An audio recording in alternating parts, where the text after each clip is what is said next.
ইউরোপের দেশ পর্তুগালের রাজধানী লিসবনে বসবাসরত বৃহত্তর সিলেটবাসী ও প্রবাসী কমিউনিটির সম্মানে অনুষ্ঠিত হল এক ব্যতিক্রমী প্রীতি জিয়াফত। প্রবাসের মাটিতে মিলনমেলায় পরিণত হওয়া এই আয়োজন যেন ছুঁয়ে গেল হৃদয়ের বন্ধন। বর্ণাঢ্য এই আয়োজনে অংশ নেন বিভিন্ন শ্রেণী পেশার প্রবাসী বাংলাদেশি, বিশেষ করে সিলেট অঞ্চলের মানুষেরা। দীর্ঘদিন পর একসাথে মিলিত হয়ে তারা ভাগ করে নেন নিজেদের সুখ, দুঃখ, স্মৃতি আর ভবিষ্যতের স্বপ্ন। ঐতিহ্যবাহী খাবার, আড্ডা, শিশুদের অংশগ্রহণে মুখর ছিল অনুষ্ঠানটি। ৩ মে লিসবনের গ্রাসা এলাকায় অবস্থিত একটি মিলনায়তনে এই জিয়াফত অনুষ্ঠিত হয়। আয়োজকরা এই প্রসঙ্গে বলেন, আমরা চাই প্রবাসে থেকেও সবাই একসাথে থাকি, একে অপরের পাশে দাঁড়াই। এই ভাবনা থেকেই এই আয়োজন।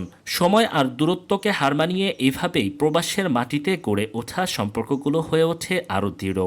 ভালোবাসা, আন্তরিকতা আর পারস্পরিক বন্ধনের এই গল্পগুলোই হাজার মাইল দূরেও জীবন্ত রাখে বাংলাদেশের সংস্কৃতি, যেন হৃদয়ের ভেতরেই রয়ে গেছে আপন দেশ।